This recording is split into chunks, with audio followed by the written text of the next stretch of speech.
capitaine de police Loufoy Flores Guy Ruffin. C'est fort. Vous avez pris cet engagement devant votre directeur général, sachant que vous pouviez vous retrouver en prison au cas où. Quelle a été votre motivation dans ce sens-là? Mais parce qu'il fallait effectivement lever cet équivoque. Surtout qu'on disait déjà dans le public, que ce soit le public lousolifié ou le public congolais, que voilà, ils se sont entendus avec sa tante et ils nous ont finalement déterré une dame, ainsi de suite. Avant de nous tourner du côté de Lévin Nzengi, quelles ont été les dernières volontés de Guy-Émile Houphouët-Boigny à votre endroit? Parce que c'est quand même de la pagaille. Vous l'enterrez à Lukanga, vous allez le déranger dans son sommeil éternel pour l'emmener à Kibossi, et puis tout ce tralalala. N'étiez-vous pas sûr lorsque vous fîtes donc l'enterrement en 2008?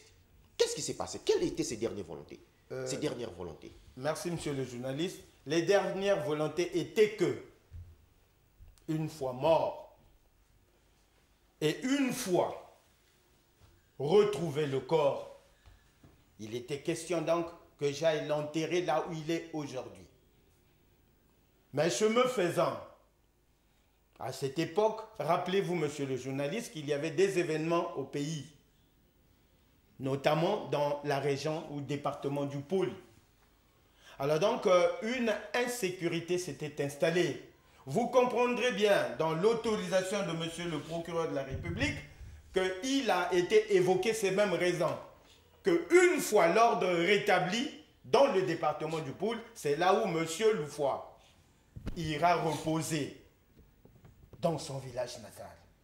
Vous allez convenir avec moi que là, il s'agit bien de Nganga Lingolo. Donc, en entendant qu'on amène à Kibossi, il était question qu'on le mette d'abord là où il y avait la sécurité. Et naturellement, le 10 avril, ensemble avec M. le procureur de la République, ensemble avec les autorités de Goma Tete, nous avions pensé, puisque les véhicules commençaient à circuler, nous avions donc pensé qu'il y avait maintenant la sécurité. Ce qui me pousse, cette fois-ci, d'exhumer et de l'amener. Sinon, si nous avions d'abord enterré Nganga Lingolo, c'est pour l'insécurité, non seulement du département, mais aussi du Congo tout entier. Voilà les raisons qui m'ont poussé de le mettre d'abord à Lukanga et ensuite, cette fois-ci, à Kibossi-Garcef. J'aimerais revenir. Mettez votre main sur le cœur et dites-nous, en votre qualité de fils légitime de Guy-Émile Houphouët-Boigny et en votre qualité de capitaine, donc officier de la police congolaise, que je connais aussi pointu, aussi performante dans tous les domaines, mettez votre main sur le cœur et dites-nous que devant les téléspectateurs et devant la mémoire de votre père, vous nous confirmez qu'il est bel et bien mort, enterré, et aujourd'hui qu'il repose à Kibossi. Merci, monsieur le journaliste, pour ne pas peut-être jurer comme on fait au tribunal aujourd'hui. Vous n'avez pas la main sur le cœur. Aujourd'hui. Non, voilà pourquoi j'ai voulu peut-être lever la main. De dire la vérité, non, rien que la vérité. Main sur le cœur, parce que le cœur est le symbole de l'amour. En mémoire à tout ce que votre père a fait pour vous, comment vous avez vécu avec lui. Je pense que vous ne pouvez pas venir ici profaner sa mémoire. Il n'y a pas de souci. Mais allez-y. Alors donc, j'en appelle à la conscience, ou bien j'en appelle à l'opinion nationale et internationale, que Guy-Émile Houphouët-Boigny est bel et bien mort et enterré à Lukanga 2. Dans les circonstances dont j'ai eu à expliquer sur ce même plateau. À moins qu'on me dise, c'est-à-dire Loufoy Evelyne, qui vient après moi, à moins qu'on me dise que celui qu'on me présente, ou bien celui que je trouve ensemble avec eux, ce 15 octobre 2008, n'était qu'un Chinois ou un blanc, ou comme ils ont l'habitude de dire, un chimpanzé, ou une poussière. Mais pour moi, connaissant mon père, parce que je suis quand même le premier fils, officier de police judiciaire, et maîtrisard en droit. Donc le droit, on ne trompe pas. Ça dit bien droit. Donc, vous ne pouvez pas faire le gauche ou le droite. Donc, j'en appelle à la conscience de l'opinion nationale et internationale que Guy-Émile Loufoua Setikwabo, président fondateur de l'association Luzolo Amour, est bel et bien mort. Monsieur Guy Florent, il nous reste 2 minutes avant d'arriver à 8h30, l'heure à laquelle normalement nous devions commencer.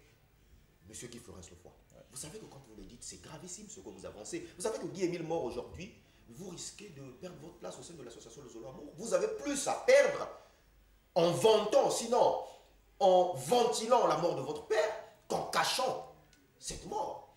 Qu'est-ce que vous avez à gagner? Parce que moi, quand je me dis, vous avez beaucoup à perdre.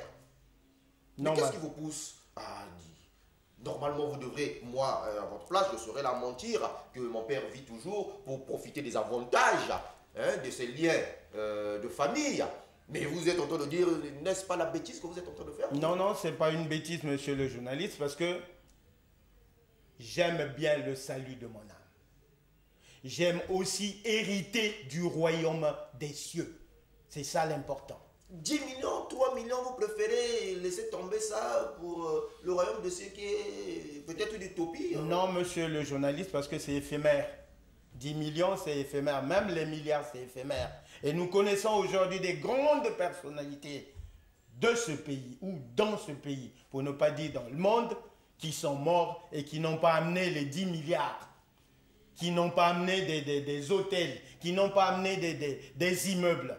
Donc c'est pour dire que pour moi, en tout cas, le salut de mon âme dépasse. C'est fort de café ce que vous nous avancez. Chers téléspectateurs, reposez-vous cette question. Qu'est-ce que M. Guy Florent Loufoua a-t-il plus à perdre ou a-t-il à gagner en parlant de la mort de son père aujourd'hui? Posez-vous cette question et certainement vous allez percevoir ce que j'ai déjà perçu sur ce plateau. Bonjour M. Levin Zengi. Bonjour monsieur le journaliste. Comment vous allez ce matin? Très bien. Roi David, Oui. Petit Jean, professeur de musique, docteur de ceci, pianiste de cela.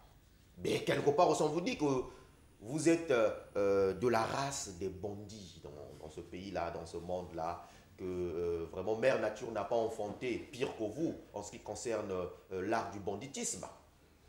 Mais vous venez ici, là, dans votre banditisme, pour épauler un enfant qui veut faire croire aux gens que son père est mort. Mais vous avez certainement vos raisons. Mais j'aimerais qu'on revienne sur ça. Quelle est votre image? Parce qu'aujourd'hui, quand on parle du roi David dans le milieu Luzolo, on voit le banditisme. On voit ce coureur de jupons hors norme que vous êtes, semble-t-il. On voit ce fils bâtard spirituellement. On voit ce fils qui n'a jamais respecté les préceptes de son père. Et que ce même fils aujourd'hui, moi je me dis, si on peut prendre en considération ces accusations, c'est donc à juste titre que ce fils prend la mort de son père spirituel. Qu'est-ce que le docteur, j'aime à le dire, vous êtes docteur, c'est pas donné. À ce niveau-là, il n'y a pas d'à peu près. Quand on est arrivé à ce niveau-là, ça veut dire qu'on est quelqu'un de réfléchi. Qu'est-ce que le docteur répond à ces accusations? Merci, monsieur le journaliste. Vous savez, on dit souvent, le chien aboie, la caravane passe.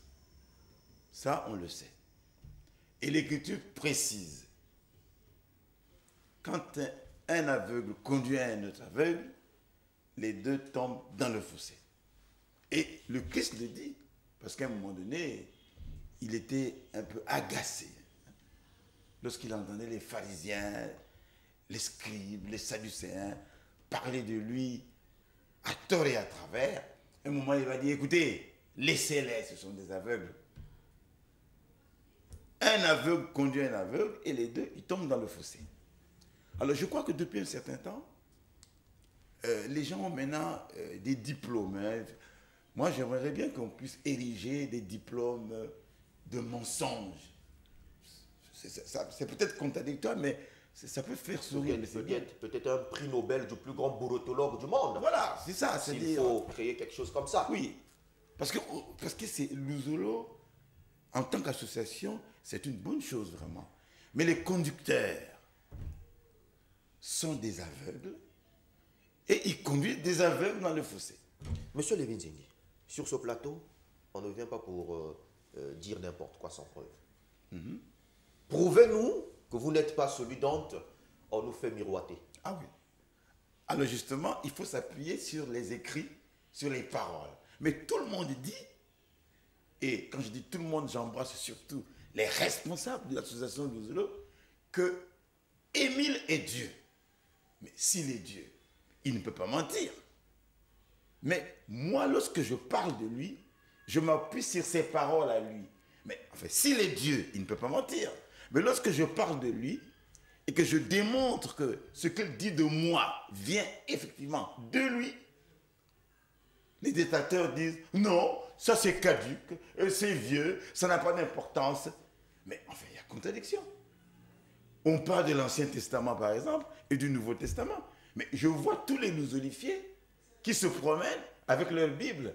Mais je n'ai jamais entendu dire que non, moi j'ai ma Bible maintenant, je ne considère que le Nouveau Testament.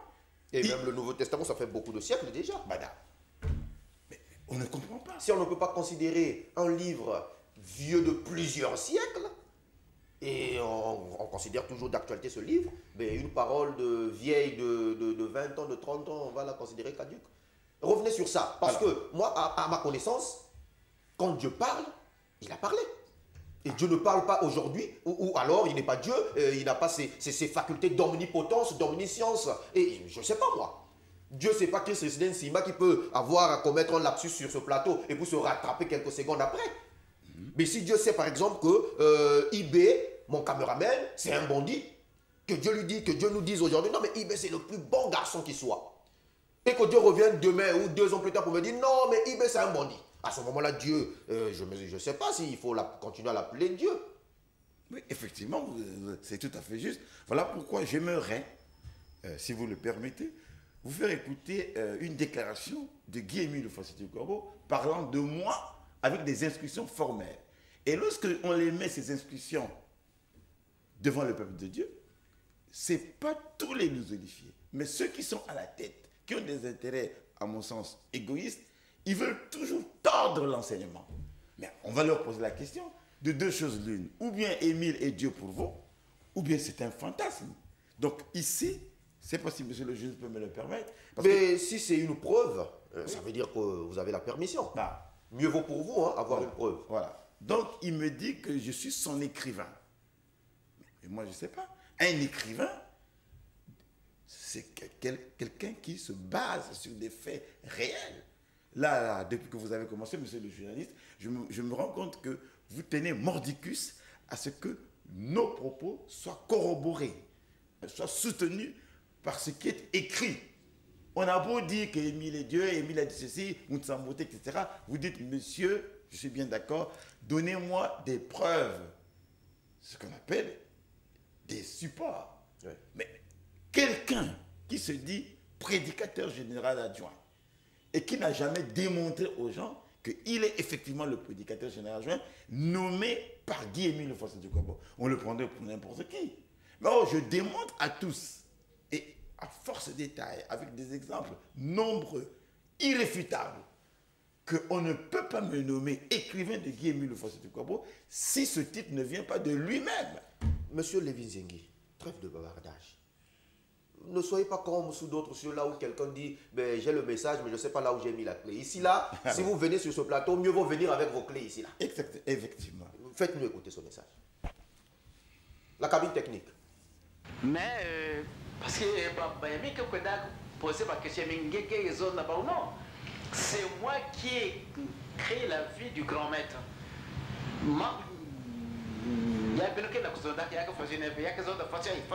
Il faut leur expliquer, mon ami, il ne faut pas avoir peur. Si ma maison de bac à parole, dis donne-moi la parole, je veux parler. Parce que c'est moi qui ai écrit la vie du grand maître, je connais. Voilà, voilà, il faut bien expliquer, mon ami. Ça, mon ami, je t'autorise pour tirer ma thème, il y a un fanakana important. Na la vie du grand maître, il faut toujours demander, il dit donne-moi la parole. Je vais expliquer, c'est moi qui ai écrit. Parce que autorisation, tu dis, c'est moi qui ai créé la vie du grand maître. Donne-moi la parole. Je vais dire ce que ça veut dire. Il faut toujours dire, je connais parce que c'est moi qui ai écrit. Enfin, c'est toi qui ai écrit, tu connais tout, mon ami. Mais pourquoi il faut toutefois prendre la parole s'il y a quelque chose qui ne va pas, tu dis, je prends la parole en tant qu'écrivain, c'est moi qui écris la parole, et qui écrit la vie du grand maître, un gros bouquin. Mais laissez-moi vous dire comment ceci, il y a quel membres. À chaque instant, il faut expliquer à nos membres, parce que les membres confirmés ne savent rien, ne connaissent pas encore. Parce que c'est toi qui écris la vie du grand maître. Mais c'est à toi d'expliquer. Mais, parce que, poser ma question. Expliquez-nous ce message, monsieur Levinzengi. Qu'est-ce que ça veut dire? Moi, j'ai suivi. Est-ce là la voix de Guy-Émile Houphouët-Boigny?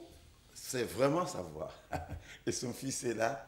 Et les lusolifiés, qui sont friands, justement, des paroles sétiquabiennes, confirment tout de suite que c'est bel et bien Émile qui parle.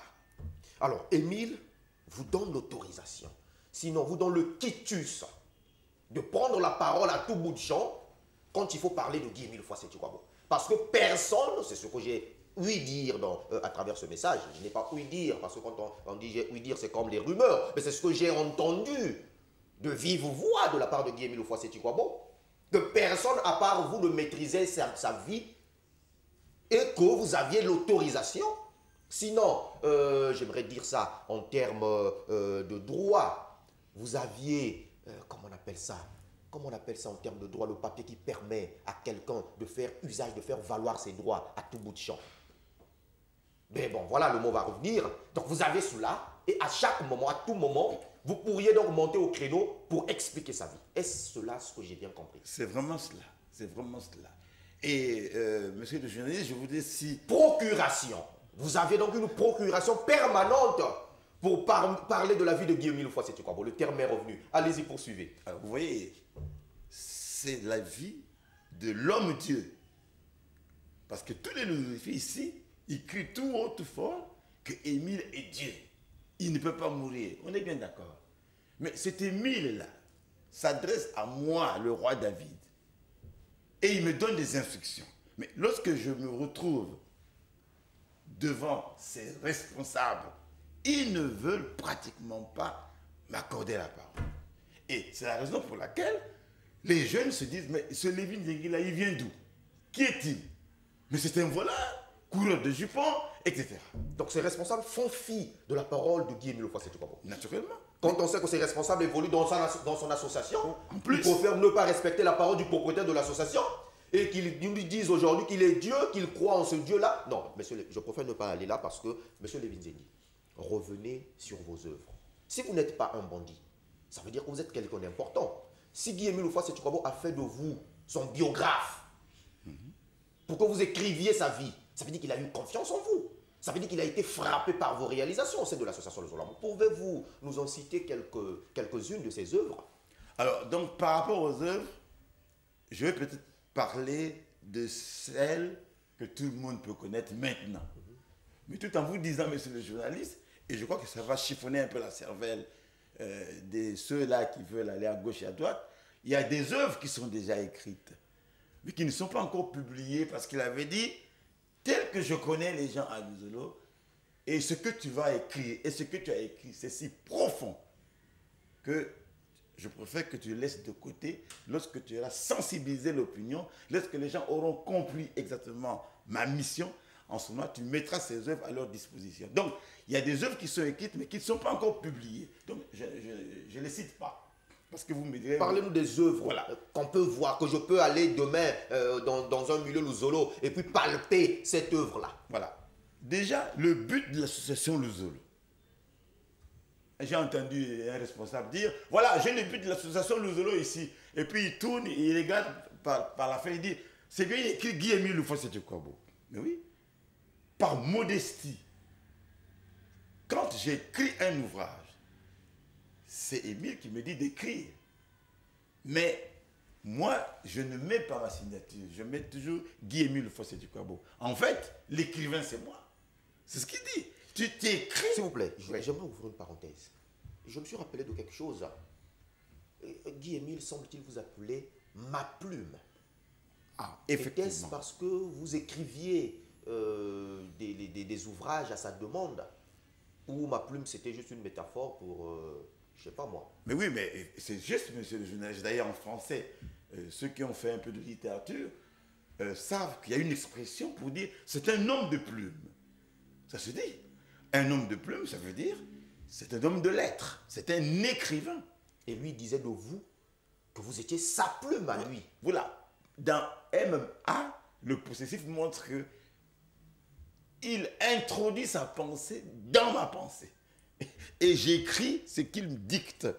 Et après, je lui envoie ses écrits sur cassette et ils écoutent, ils les apprécient. Donc, ma plume, c'est vraiment ça. Monsieur Levizingue, cela frise une intimité très très profonde. Ah ben oui, Je puisque reviens sur votre terme. Il introduit sa pensée en moi. C'est de l'intimité, je ne sais pas, extraordinairement supérieure. C'est même le superlatif de l'intimité. effectivement, vous avez raison. Et il a même dit, tu es mon ami de cœur, de sang et de l'esprit. Ce n'est pas un individu qui le dit, c'est l'homme-dieu. Et lorsqu'il le dit, il appuie même cela par un élément alors qui devrait faire réfléchir les gens. Comment lui, Guy-Émile Lefort-Corbeau, dit, je te compare aux disciples que Jésus aimait, Jean. Mais enfin, monsieur le journaliste, mais heureusement qu'il y a des déclarations. Mais qui aurait cru? Moi, Qui par aurait exemple, cru moi, par que exemple, je suis- Émile l'avait dit? Moi, je suis sceptique sur ce plateau, sauf s'il y a une preuve, bien sûr. Ben, il y a une preuve. Il dit bien que tu es mon ami de cœur, il explique. De sang, il explique. De l'esprit, il explique. Et il dit, mais c'est comme l'apôtre Jean que Jésus aimait. Mais je vous dis, monsieur le journaliste, tel que je connais les Lusolifiés, s'il y avait au Congo des frères qui avaient ce privilège, ou bien je dirais cette bénédiction, que le roi David est en train de... Enfin, je ne sais pas, c'est peut-être pas une bénédiction, mais si les gens avaient, eux, cette chance, ce charisme, hein, d'accepter qu'on les appelle petits gens, roi David, le célèbre, il dit même le célèbre. Mais les gens vous disent, mais finalement, ce type-là, c'était menteur. Et si je n'avais pas les preuves, il dirait, oui, monsieur Lévy, on n'est pas contre. Hein, on n'est pas contre. Mais dites-nous, prouvez-nous que vous êtes le roi David. Quel est ce maître qui va vous appeler roi David, le nom d'un patriarche?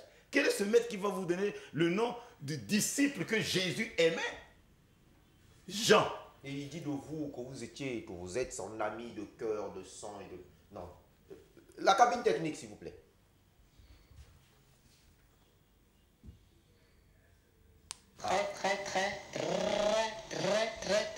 Très cher roi David, professeur double, mon ami de cœur, de sang et de l'esprit. Pourquoi l'esprit? Parce que d'autres communier, d'autres zonzaka, mambo mosianzan. Voilà pourquoi il y a aussi un esprit.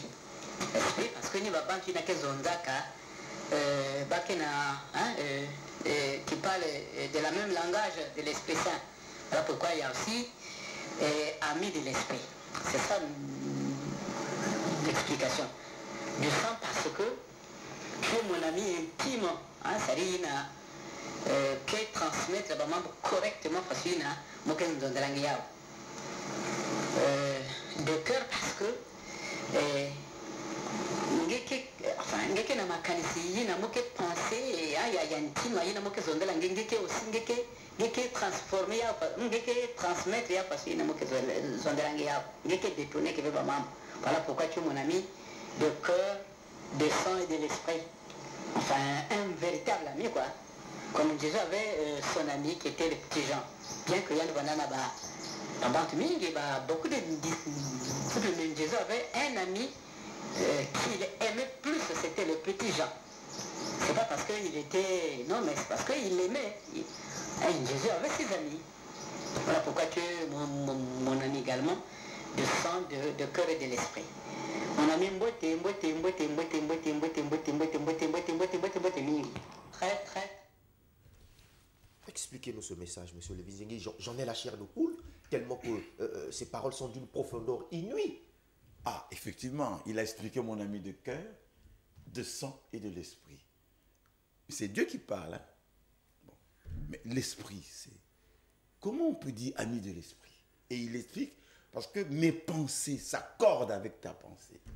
Et tu ne vas jamais à gauche ni à droite lorsque tu reproduis ma pensée.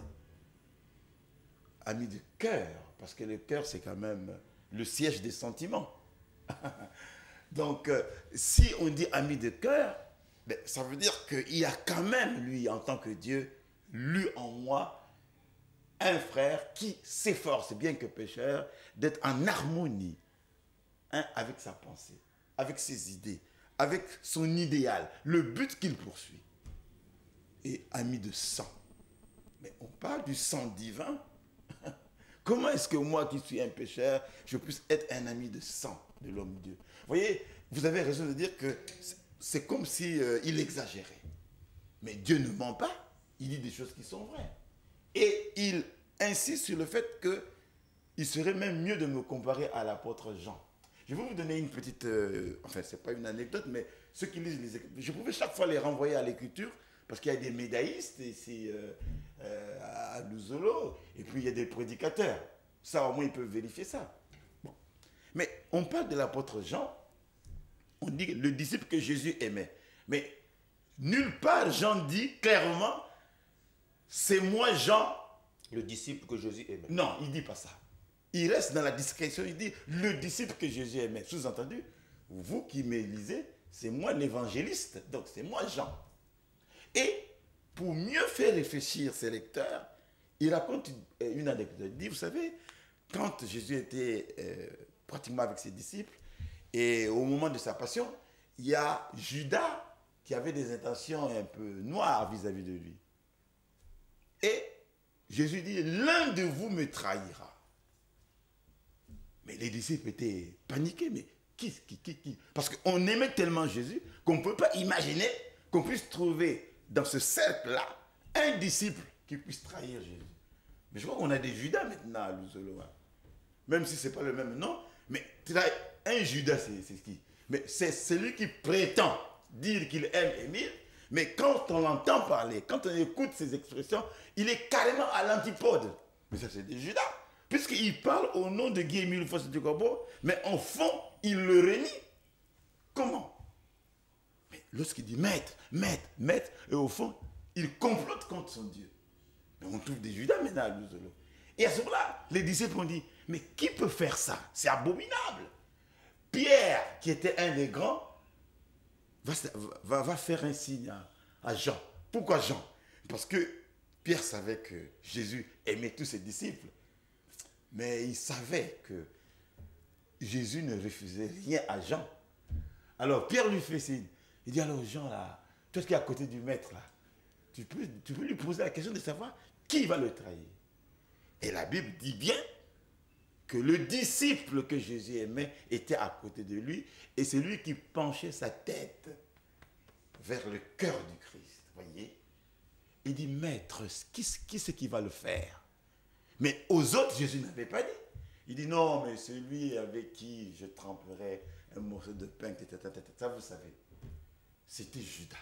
Donc ça veut dire que quand Jean a posé la question, il l'a posée d'une manière intime, doucement. Et je suis sûr et certain, même si la Bible ne le dit pas, mais on le dit, Jésus a répondu doucement, confidentiellement aux disciples qu'il aimait. Mais ça, par exemple, c'est étonnant. Et voilà pourquoi les gens disent, oui, mais le roi David, il paraît qu'il est l'écrivain, il paraît qu'il est le roi David. Mais pourquoi il ne nous disait pas, pourquoi il ne dit pas aux autres ce qu'il a appris? Mais je ne peux pas le dire parce que dans la confidence, Émile me dit, roi David, tu écris, tu n'en parles à personne. Lorsque le temps viendra, tu mettras ces écrits à la disposition des œuvres. On va revenir là-dessus. Poursuivons dans les œuvres. Oui. Vous nous parliez aujourd'hui du but de l'association Le Zolamour, voilà, qui fait partie des documents phares. Exactement. De votre association. Donc c'est moi qui ai écrit. Voilà. Le but de l'association Le Zolamour. Voilà, je le dis maintenant parce que je ne l'ai jamais dit. Et il y a les gens qui prennent le but. Voilà, le but. Mais ils étaient là lorsque j'écrivais. Et lorsqu'on écrit un livre, monsieur le journaliste, il y a ce qu'on appelle Enfin, je prends de Voltaire. Voltaire était un grand auteur du XVIIIe siècle. Ouais. Et il disait, les livres les plus utiles sont ceux dont les lecteurs en font eux-mêmes la moitié. Et je crois que je suis professeur de lettres. Mais les livres les plus utiles, c'est quoi? C'est que lorsqu'on écrit un livre, on ne dit pas tout. Donc il y a une partie que l'auteur déclare et il laisse l'autre partie au lecteur. Mais lisez par exemple Tintin et Milou, hein, ces ouvrages. On lit, on comprend. On lit, on comprend, on est assis, on n'a pas besoin de dictionnaire. Or, un livre utile, c'est celui où, quand on lit le livre, mais l'auteur ne dit pas tout. C'est pour pousser les lecteurs à faire des recherches. Donc le livre devient utile pour lui, puisqu'il a une matière qui l'incite à la réflexion. Donc, moi, j'ai écrit le but de l'association Louzolo, mais je dis à tous les louzélifiés, qu'ils m'entendent très bien, que ce que j'ai écrit n'est qu'une partie du but de l'association Louzolo, et le reste viendra. C'est pour dire que ceux qui parlent, qui jasent, qui racontent n'importe quoi, ils sont encore à l'école maternelle. Bon, à part le but, Voilà. Vous n'allez pas vous dire que votre bibliographie n'est riche que d'un seul bouquin. Oui. Mais est-ce qu'on peut écouter ça quand Émile dit que c'est toi qui as écrit le but de l'association Louzolo? Ouais, il faut écouter ça parce que j'allais en venir. Peut-être que vous êtes en train de vous approprier un livre qui ne vous appartient pas. Surtout que vous saviez aujourd'hui qu'Émile est mort, il ne pourra plus vous contredire. Mais s'il y a un message, cabine technique à vous. Mais j'ai quand même signé Guy-Émile Loufoua-Sétukwabo. Et c'est ça qui a trompé les frères et sœurs. Et c'est ça qui est beau d'ailleurs. Mais voilà. Si je peux me permettre un seul instant de me classer, sinon de me positionner de votre côté pour essayer un peu de vous épauler, c'est très beau, écrire quelque chose et dédier cette œuvre à votre président fondateur. C'est un acte louable, un acte de sympathie, un acte qui prouve que vous êtes un homme humble. Mais reste à savoir si vous dites vrai. Cabine technique. Vous pouvez, comment on appelle ça, programmer les activités productives si vous avez un moyen. Bon.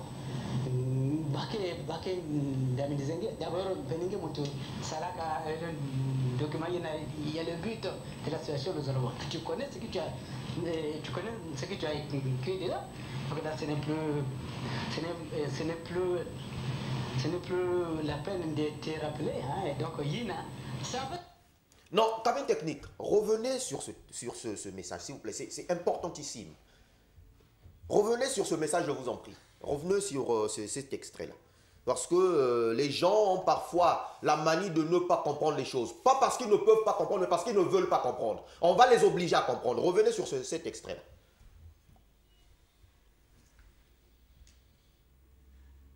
Activité productive, si vous avez un moyen, bon. D'abord, Salaka, le document, il y a le but de l'association de Zolobo. Tu connais ce que tu as écrit déjà. Donc là, ce n'est plus la peine de te rappeler. Hein. Et donc, Yina, c'est avec le temps. Mais vous voyez, pour le... Monsieur Levinzengi, la parole, elle est limpide. Ah. Comme vous le constatez, oui. C'est moi qui ai écrit le but de l'association Louzolo. Mais jamais j'ai dit que c'est moi. Vous n'avez jamais fait écouter cet extrait aux autres? Non. Et ils seront étonnés comme des canards devant une brosse à dents, comme je l'ai toujours dit. Parce qu'ils disent, voilà, le but de l'association est là, il marque but. Mais qui a écrit? Et à part le but de l'association? Vous vous êtes arrêté là seulement? Mais non. C'était un feu de paille. Je crois qu'on parle aussi de Soyons Unis. Le document, c'est un document, Soyons Unis? Oui, c'est un document parce que vous savez que Louzolo a connu des crises ici.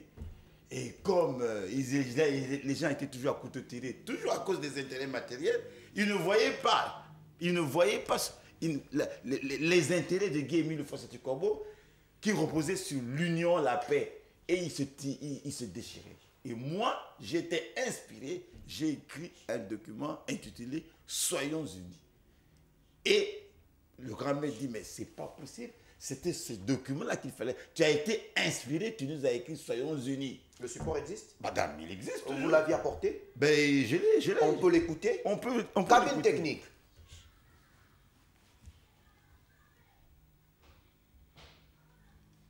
Cabine technique. On attend l'extrait sur le document Soyons Unis, s'il vous plaît.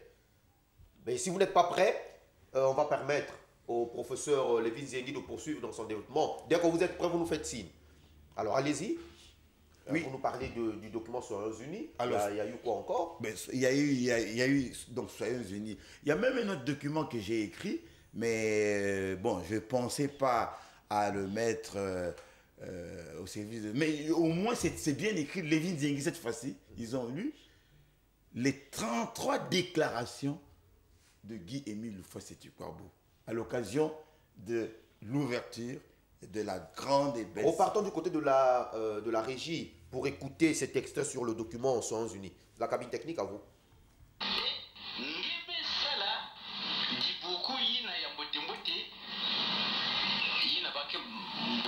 Soyons unis. Dans le métier de Maboko, me redevenir au calme et peut-être toute la journée, il y a réconciliation. Alors, vous voyez, monsieur, je ne sais pas... J'ai comme l'impression que le document Soyons Unis est arrivé pour régler un problème. Mais madame... Parce que le maître dit, Mambo me ilama. Et Zambi met tout la Maboko. À travers ce document.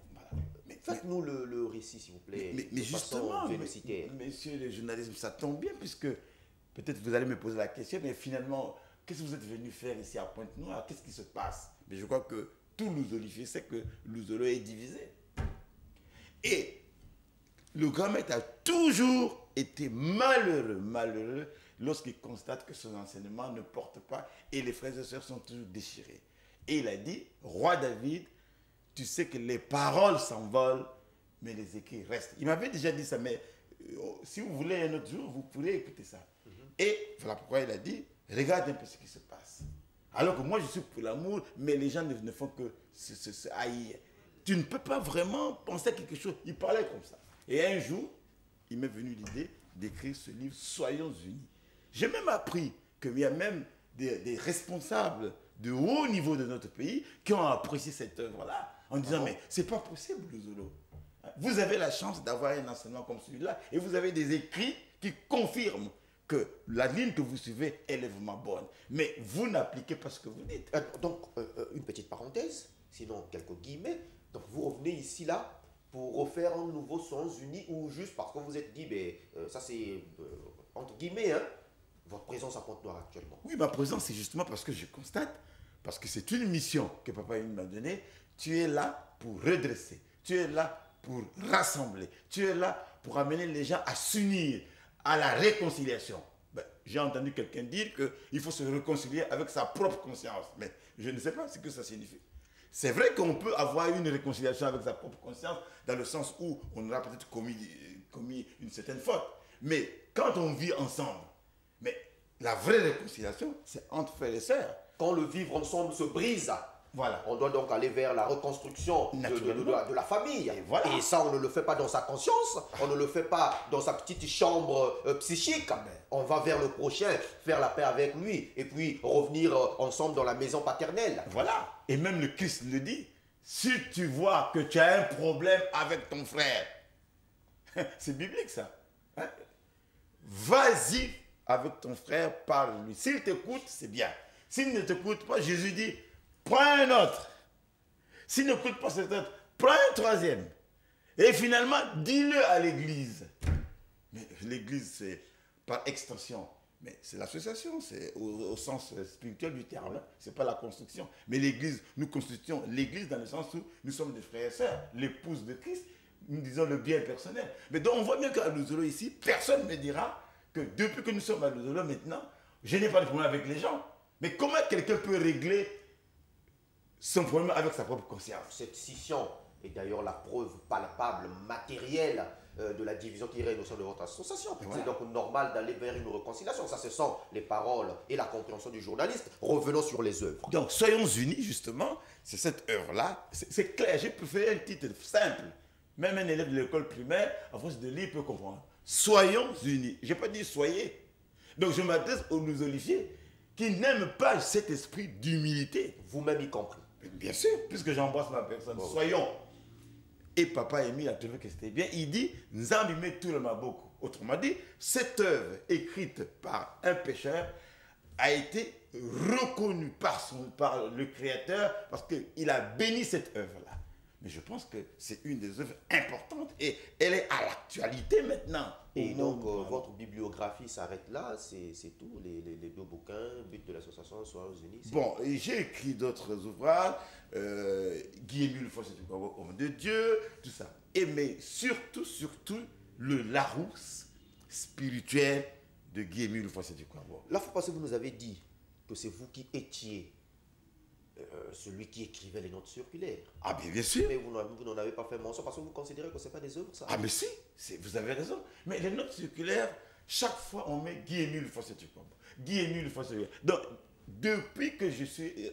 vous savez, il y a les notes de 85, de 84, de 83. Je peux dire que à Louzolo, parce que Papa Émile nous a quittés en 2008, mais toutes les notes que vous entendez là, 2008, 2009, 2010, 2011, 2012, ben ça c'est écrit par des gens.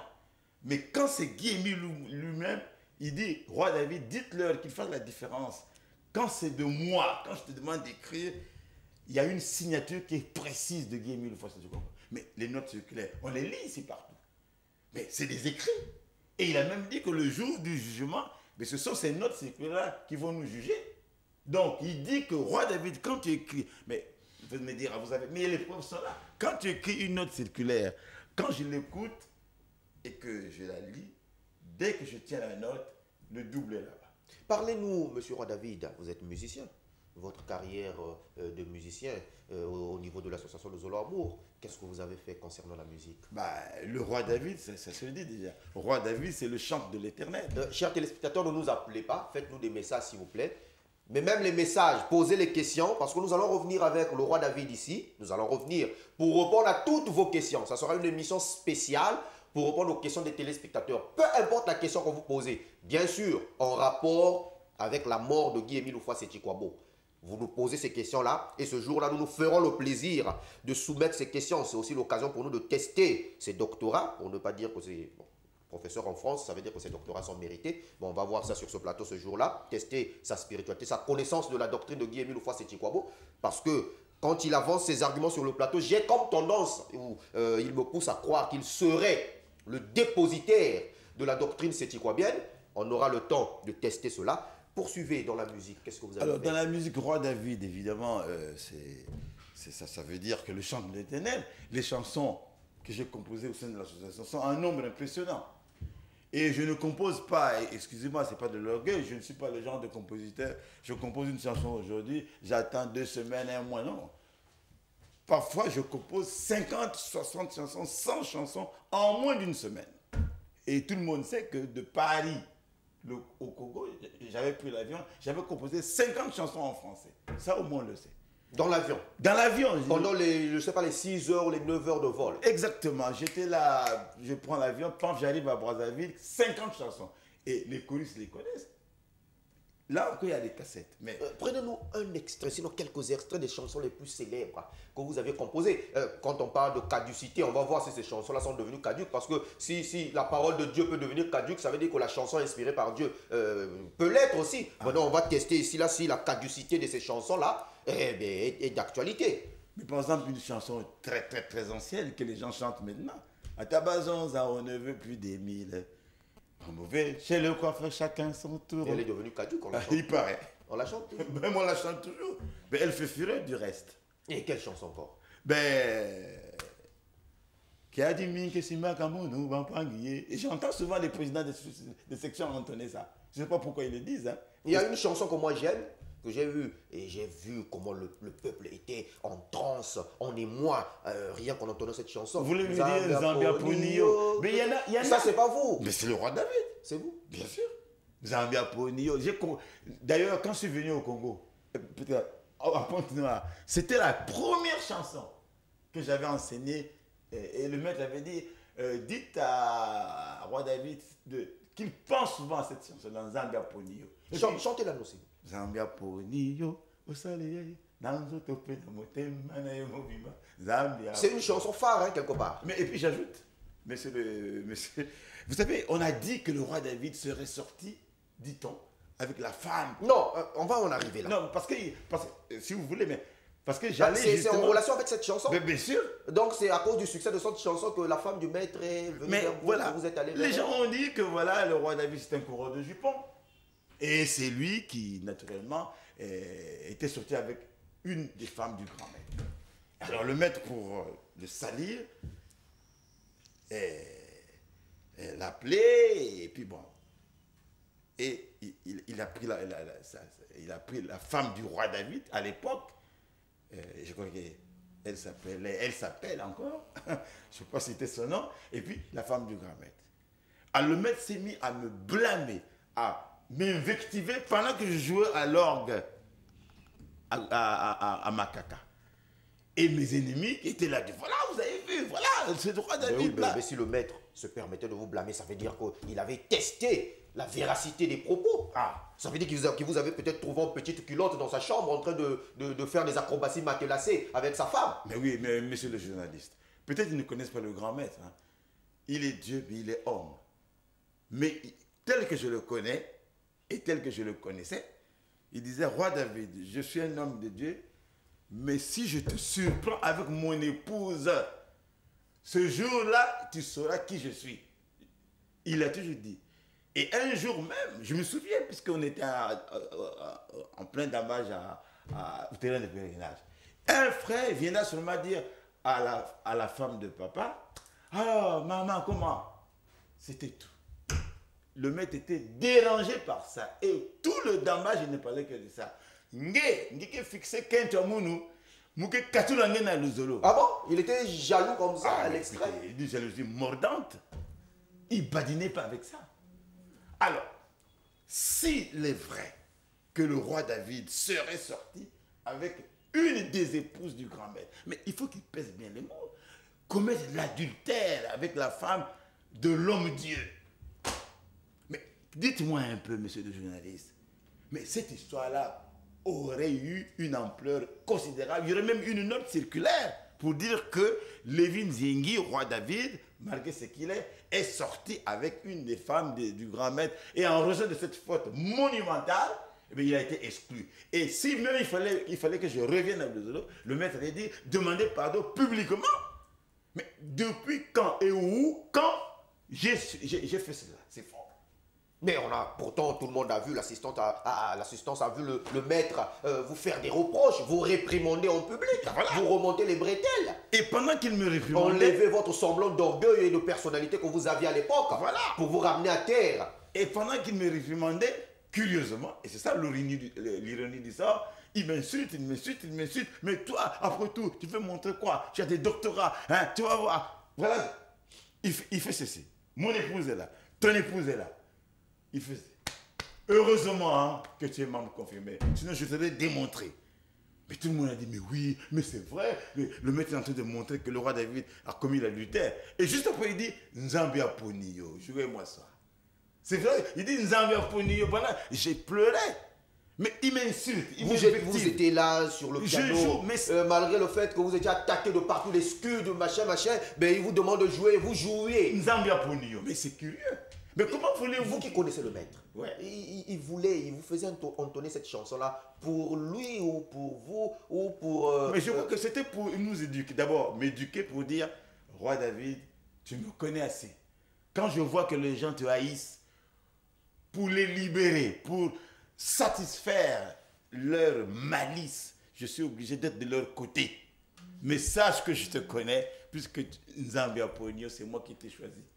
Il a même dit, Ben Nyos Yayi, Ben Metela jamais dit, qui dit Mouya Ben, mais Yann Yayi Metela Ya. Autrement dit, mais vous êtes là avec moi depuis longtemps, mais vous n'avez jamais rien prouvé que vous avez grandi, mais lui, je connais. Donc, Alors, vous voyez, revenez d'abord pour à revenir à Nzambia Ponyo, alors, voyez-vous, il m'insulte, je dis bien insulte, hein, parce que vous direz, oh, comment un homme peut t'insulter? Mais il m'a insulté devant mes élèves, parce qu'il y avait plein d'élèves qui étaient là. Il attendait que le monde soit là, et il m'a invectivé de 19h jusqu'à 6 heures du matin. Vous étiez dans un pressing à l'entrée. Jusqu'à 6 heures du matin. Zambia Ponio. Zambia Ponio. Bon. Mais après, vous savez ce qui s'est passé après? Il avait dit, je devais recevoir les frères et sœurs, je ne les reçois plus parce que je suis dérangé d'être avec un frère qui passe tout son temps à courtiser mes épouses. Après, il a dit, allez, plus de dommages, ça s'est terminé en queue de poisson. Mais vous savez, le maître, il est parti se cacher quelque part. Et tout le monde est parti. Et je me suis débrouillé tout seul avec mes instruments. Il n'y avait qu'un seul frère. C'est le neveu du frère Pambou qui se trouve à Bordeaux. C'est le seul qui va dire, et puis c'était mes instruments, mes cabines et tout. Il dit, mais comment vous pouvez être aussi méchant? Le maître a parlé de ce frère. On n'a jamais prouvé, mais enfin il le dit. Et le maître a abandonné. Tous ils sont partis. Et j'ai pris tout seul avec ce frère-là mes instruments, mon orgue, mes cabines, depuis Makaka jusqu'à Gomatete. Et de là, j'ai pris la grande. Et mes instruments étaient tout haut perchés jusqu'à Brazzaville. Et les gens étaient contents, voilà, le maître lui a démontré que c'est... Au fond, c'était pas ça. D'où la chanson. Invoquer la mounou, t'as la mounou qui a dit, simba mounou yezoué. Et les gens, enfin, excusez-moi, je n'ai pas dit bêtes qu'ils sont, mais ils n'ont pas de preuves. Ils disent, voilà, mais vous savez, c'est parce que Roi David avait commis cette faute d'adultère, il a même composé une chanson. T'as la mounou qui a dit, simba mounou yezoué. Mais posez-leur la question, pourquoi le grand maître demandait toujours cette chanson lorsqu'il donnait la béramicine aux frères et sœurs à la montagne? Certainement pour vous rappeler votre péché. Selon eux. Alors qu'il y a un couplet qui dit Bantu mingi fumu yezu bametina munu. Parce que tous m'avaient fui. Mais pourquoi faire ce mea culpa si vous n'étiez pas, si vous ne vous reprochez de rien à l'époque? Mais justement, je l'ai fait tout simplement parce que papa lui m'avait dit, ah mon ami, mais avec tout ce que je t'ai dit, tu as eu une étincelle. Tu as eu une étincelle qui fait que, enfin, les gens quand ils te voient, il y a une jalousie mordante. Hein? Voyez-vous? Il dit, mais si le monde voyait, sachez que Jésus était avant. Il dit, mais roi David, il a même dit, mais tu n'as encore rien vu. Tu n'as encore rien vu parce que tu verras des frères et sœurs qui viendront cracher sur toi. Roi David, oui. Excusez-moi de vous brûler la langue. Oui. Mais j'ai le droit. Hein. Oui. C'est mon plateau. Oui. Je suis le tout-puissant ici. Hein. Ah, c'était pour rire. Oui. Alors, Roi David, qui a composé l'hymne national, pas l'hymne national, l'hymne de l'association Nous Allons Monde? Là encore, c'est le roi David. Mais on parle de la parole de Dieu qui serait caduque. Pourquoi cet hymne-là est toujours en vigueur et n'est pas devenu caduque? Mais voilà, là encore. C'est bien moi qui ai composé l'hymne. Hein? On dit bien, amour sincère du prochain, unité. Debout, le fondateur, c'est moi qui ai composé. Et le maître en parle, mais je vous dis que peut-être qu'on reviendra là-dessus. Vous écouterez pendant au moins 40 minutes. 40 minutes, il va bien parler de cet hymne-là. Effectivement, l'hymne, c'est bien moi qui ai composé. Mais quand les gens, effectivement, ils chantent l'hymne, ils ne disent pas que c'est caduque. Le dommage que vous aviez créé, le rythme n'est pas caduque. Alors là, monsieur le journaliste, mais vous êtes inspiré. Mais j'essaie de faire des analyses. C'est pour ça que je suis d'ailleurs journaliste d'une grande chaîne. TPT encadré par un DI à la pointe. Mais voilà, par rapport au dambage.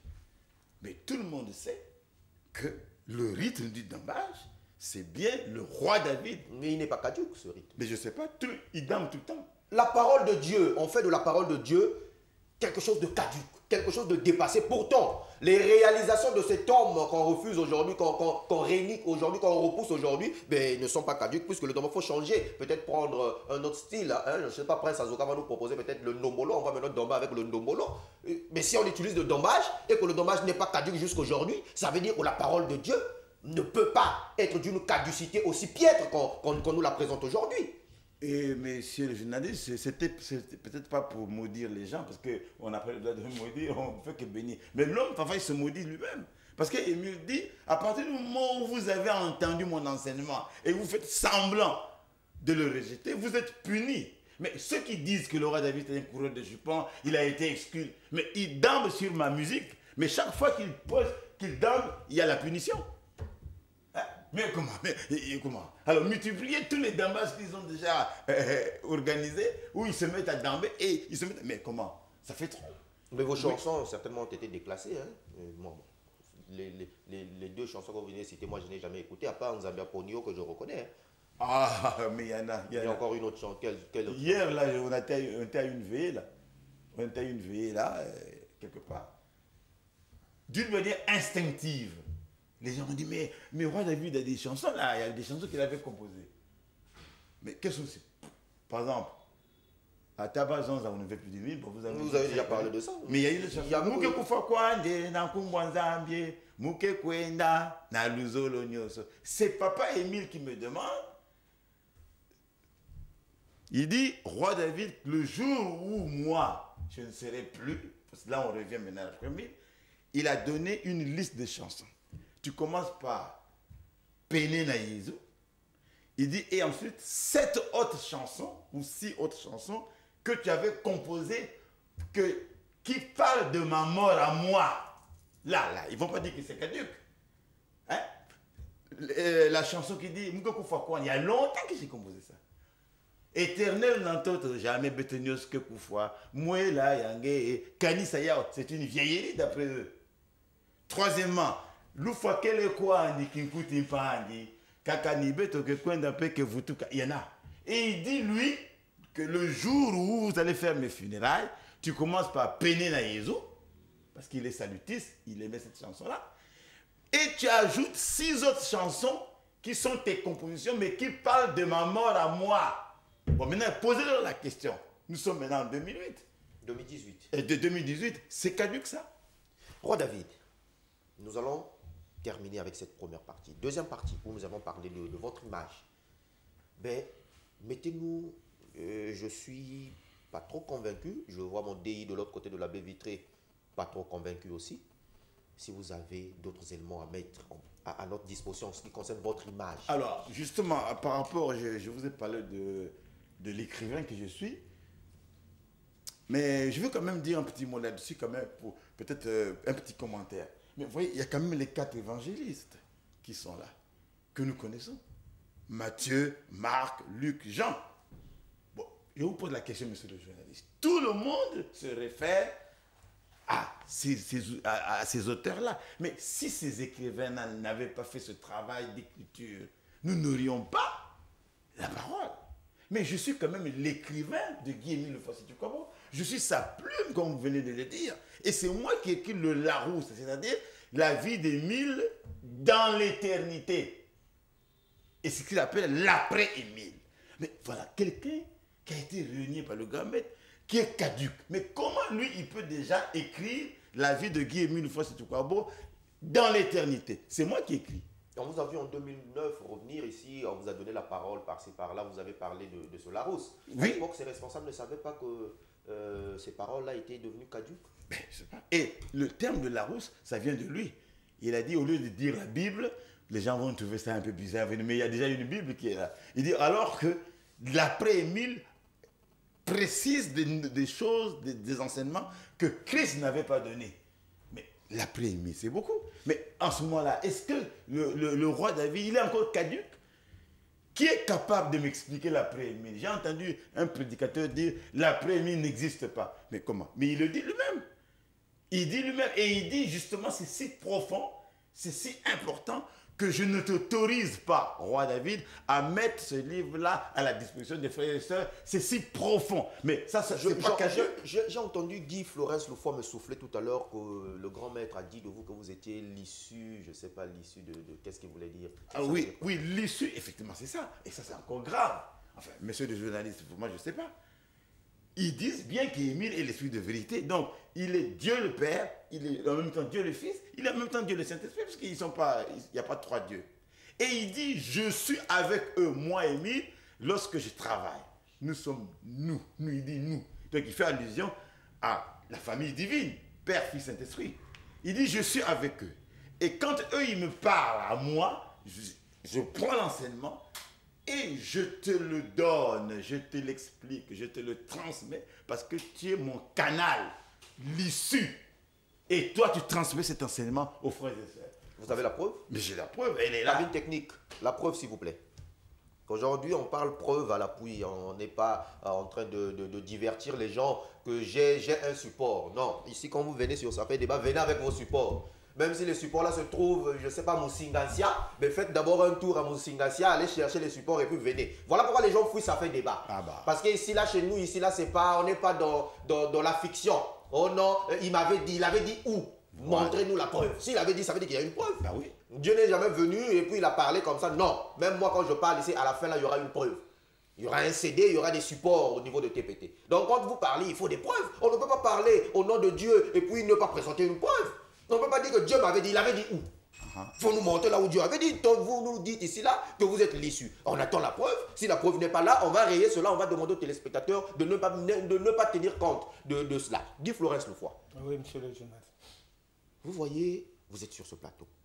J'ai comme l'impression que vous êtes en train de faire, créer un groupuscule. Vous voulez faire de la mort de votre papa une réalité, et puis vous tissez des accointances avec un prédicateur. Certainement que vous voulez vous aussi vous approprier d'une section de Louzolo. Non, monsieur le journaliste, c'est pas cela. Je crois que le prédicateur général adjoint ici présent est bien clair dans ses propos, puisque c'est lui, en tout cas, qui avait été désigné depuis belle lurette de régler les crises de l'association de Zulu à mort.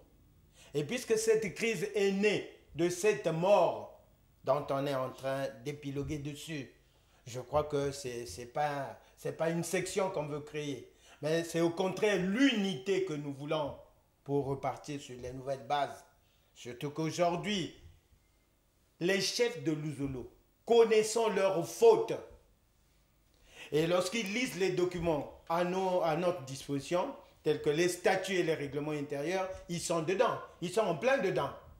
Maintenant, pour créer le discrédit, ils disent aujourd'hui que nous sommes venus non, pas pour le pouvoir, mais pour la bonne marche de l'association de Zolo. Et c'est pour ça que vous mettez les bâtons dans les roues de vos frères qui se sucrent la bouche aujourd'hui. C'est quand même vos frères et sœurs. Quand même, ayez cette solidarité familiale. Donc, si vous avez une sœur qui se retrouve en cachant la mort de Papa Émile, n'est-ce pas détruire les intérêts de la famille que de parler de cette mort-là du haut d'une tribune télé? Non, non, pas détruire. Vous êtes méchant. Je disais ceci tantôt, que certainement qu'ils ne connaissent pas la valeur de leur papa. Certainement qu'ils ne connaissent pas la divinité de leur père. Voilà pourquoi ils pensent aujourd'hui que je suis en train de détruire leurs intérêts. Non. On va s'arrêter là un instant. On va repartir du côté de la cabine technique pour écouter ce message qui parle, qui dit du roi David qu'il est l'issue de la famille divine. C'est fort de café d'air. Cabine technique à vous.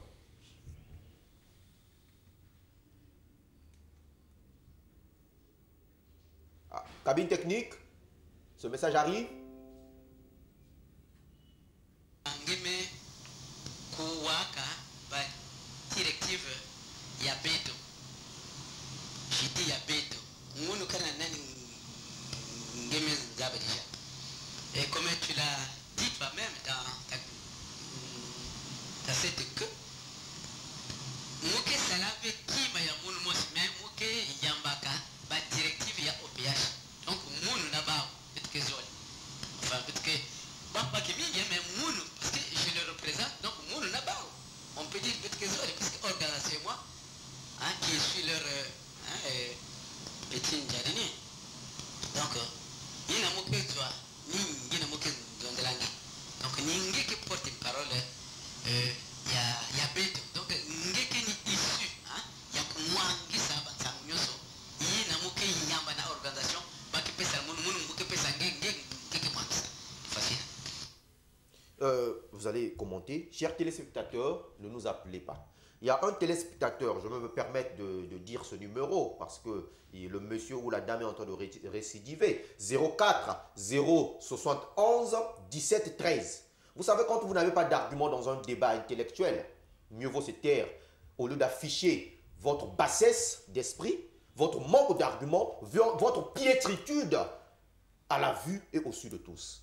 Faites-nous des messages pour nous faire, hein, pour participer. Vous n'êtes pas obligé d'accepter que Guy Émile est mort. Mais vous êtes obligé de faire valoir vos opinions. Et faire valoir vos opinions, ce n'est pas insulter les gens. s'il vous plaît, avec tout le respect qu'on a pour vous.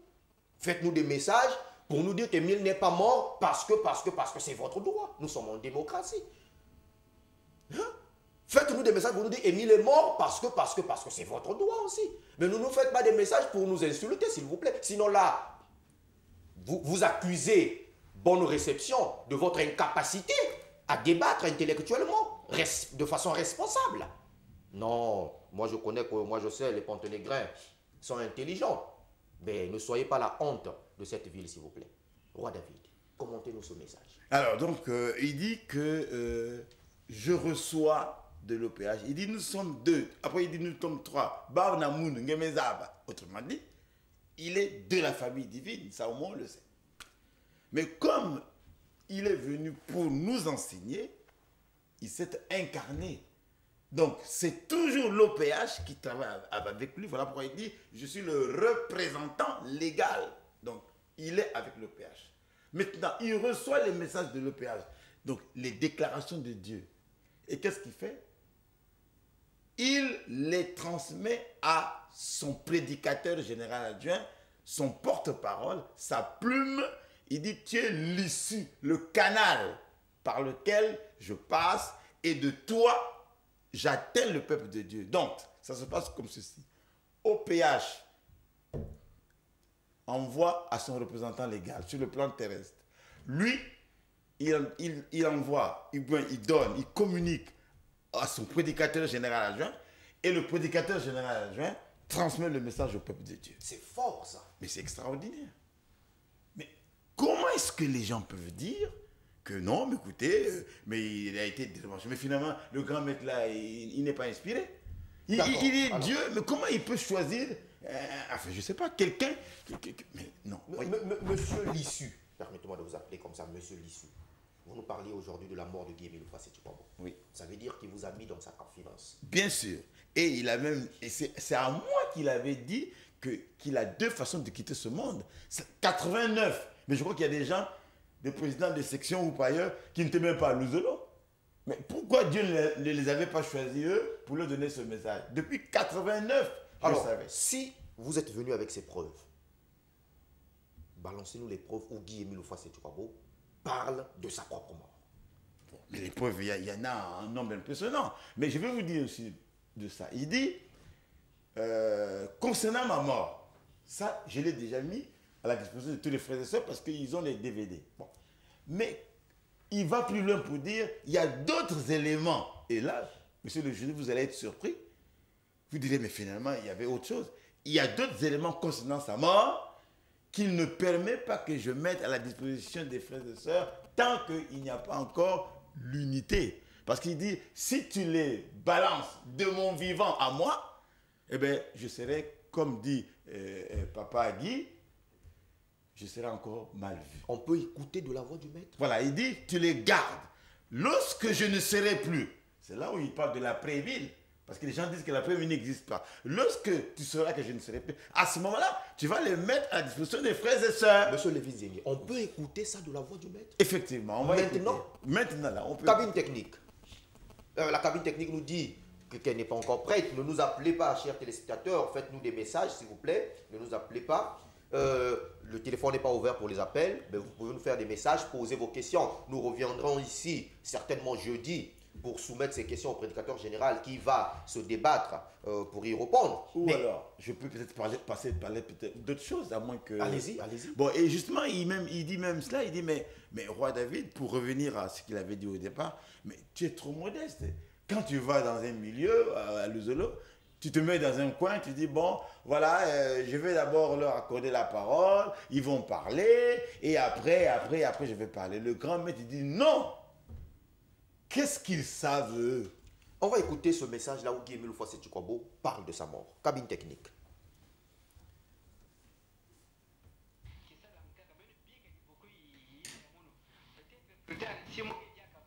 Il faut qu'il... S'il vous plaît, revenez au début et mettez-nous un volume. Il ne faudrait pas que les gens disent à la cité qu'ils ont trafiqué le volume pour qu'on n'écoute pas bien. Non, non, non. On doit bien écouter. Mettez le volume et revenez tout au début de ce message. C'est ce que vous avez voulu me dire. Oui, c'est ça. Voilà. Beaucoup il Peut-être plus tard, si moi que j'ai pour nana. Vous me zone à 1 million, il y a bien ça qui ça encore qui ça le bien bi oui il y a peut-être plus tard si moi que j'ai capé bon puis nous qu'on a pas méditer c'est ce que j'ai dit. C'est comme est-ce que tu es mon ami à la passion du grand maître. Ce n'est pas il y a un faire il y a un sursoir il y a que vendre comment on appelle ça les archives mais si vous que les médias bon alors là-bas tu reprends donc vous que tu n'as qu'à nous dire bon mais plus tard si Emile n'est plus bon il peut pas ça la nas que Tiango s'il vous plaît cabine technique maintenez ce volume revenez au début s'il vous plaît maintenez ce volume revenez au début du message s'il vous plaît pour permettre aux gens de bien suivre toute la totalité. Maintenez ce volume, revenez tout au début de ce message. Peut-être plus tard, si moi que j'ai capé bon, puis nous qu'on a pas méditer, c'est ce que j'ai dit. C'est comme que tu es mon ami à la passion du grand maître. Ce n'est pas il y a un faire il y a un sursoir il y a que voir comment on appelle ça les archives mais si vous que les médias bon alors là-bas tu reprends donc vous que tu n'as qu'à nous dire bon mais plus tard si Emile n'est plus bon il finit qu'on a pas ça la nas que Tiango il y a la passion du grand maître et puis là comment on appelle ça et dit beaucoup il y a mon inné les Rosa mais pas de maison la vemono ma che menemo lu guerre fa suba mene che guerre na come appelle Jésus donc nous ne venons pas nous tout ça na cassette ya Dieu non bien que beaucoup y na ba ça dia que ya on fait pendant que je suis encore là non pour le moment va faire une sur une soirée du beaucoup yango va bien que pas dia va éditer ya fait si peut-être plus tard on va voler que quiz si Emile la maison tu bon de la game fois na game comme qui bon va tu quiz bon c'est peut-être prévu mais pour le moment et bien que ya on n'a pas édité voilà. Guy Emile parle de sa mort là, il dit la rousse il n'a bi katetea aussi après me kuma ki boba voilà Mikuma ki boba aussi muke diakve il a dit après Emile il a même dit ça à ce moment-là on mettra ça à la disposition des frères et sœurs et il a même dit sinon les gens vont s'attaquer à moi comme il l'avait fait au temps du Christ. Il y a des choses, voilà pourquoi il me dit, mais roi David, mais tout, l'apôtre Jean dit bien que Jésus a encore fait d'autres choses, mais si on pouvait les écrire, eh bien, le monde entier ne contiendrait pas les ouvrages. Donc ça veut dire que la Bible que nous avons, bon, Dieu estime que c'est suffisant pour ceux qui croient, mais Jésus a fait d'autres choses, et Émile aussi a fait d'autres choses que vous et moi, enfin excusez-moi, j'ai dit vous et moi ne connaissons pas, mais quand même que je connais. Et si je les mettais là, monsieur le journaliste, tel que je connais Louzolo, si je les mettais à la disposition des frères et sœurs, mais ils seraient scandalisés.